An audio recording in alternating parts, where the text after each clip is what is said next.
dating, and even though I had that in my profile, men asked me out, we went out, nothing panned out, except I got a few stories for this book, and I'm going to be reading one of my stories this evening. Between Eileen and I, we had a couple of great stories, funny, weird, wacky, all true, but we needed more. So what did we decide to do? We decided to look for stories everywhere. We posted on Craigslist 156 times. I posted in every state's pages. I posted in 3 cities in Canada. I posted in Puerto Rico.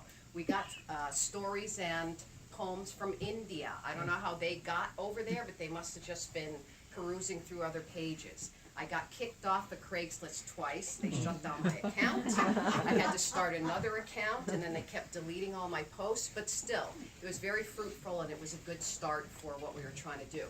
Then we started going to a lot of meetups. Do any of you know what meetups are? It's those affinity groups. If you like to knit or go ice skating, then you can join up and meet up with these people. So we didn't just go to meetups for midlife daters. We went to meet people who played canasta. They were going out dining. They're going to movies. And anytime we had an opportunity to talk with people in midlife, we would tell our story and say, hey, how about you? Are you dating? Do you know anybody who has a wacky story? We're looking for stories for entertainment to give people hope that there is life out there, even after 40, for dating. We started a Facebook page, we ran a contest, we gave money prizes, we had a Gmail address so people could send in their stories, and we also had business cards so that everywhere we went, we were able to talk about what we wanted to do in terms of getting submissions, and all the criteria were there. One of the meetup groups that we went to had a psychic, and you were able to ask your one question about whatever in your life. So of course we asked about the book. And she said, great, it's going to be a bestseller.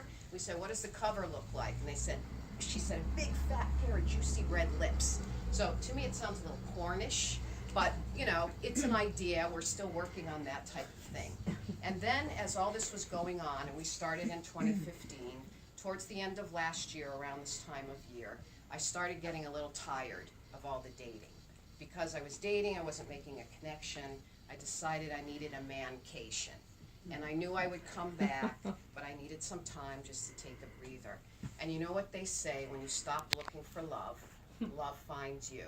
So love did find me, and it was my first real boyfriend ever from when I was 17 years old and he was 17. He found me on Facebook, and he just said, hey, what's going on with your life? And it was around this time of year we started going back and forth with messages. And he said, I know you're going home, and home for us is Western Massachusetts, so maybe we can get together and have some coffee or a drink and whatever. And I was like, okay, this is very neutral, I'll just touch base with Tom. And unfortunately, we could not meet up because we both had obligations. So I thought, oh, that's the end of that. He's going to turn into one of these boomerang boys, as I call them. So when I break up with somebody, I seem to have this thing where they just keep calling me, like every 6 months or every year. Hey, how you doing? You didn't want me. I don't understand why you're calling me, but these are the boomerang boys. I'm going to write a story about that one of these days.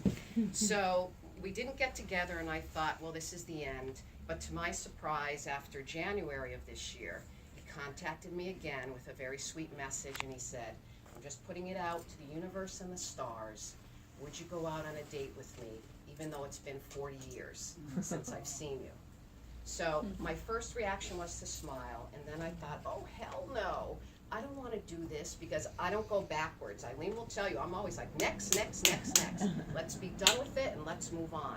But we communicated back and forth, and we made an arrangement for a date, and at the end of January, we had a lovely day in New York City. We went to a play, went to a nice steakhouse, went to hear blues music, and ever since then, we've been going strong. So I'm having my happy ending right now, and I'm hoping that it sticks. And if it does, we're planning to write a story, a face-to-face story where he gives his perspective and I give mine. He could not be here tonight because one of the things is we're long distance. He's in Connecticut and I'm here, but he did contribute to the refreshments. And I hope you enjoy. That's enough about my happy ending. You're here to hear wacky, weird, wonderful stories. So the first person we're going to hear from is Eileen, and I want to do her justice.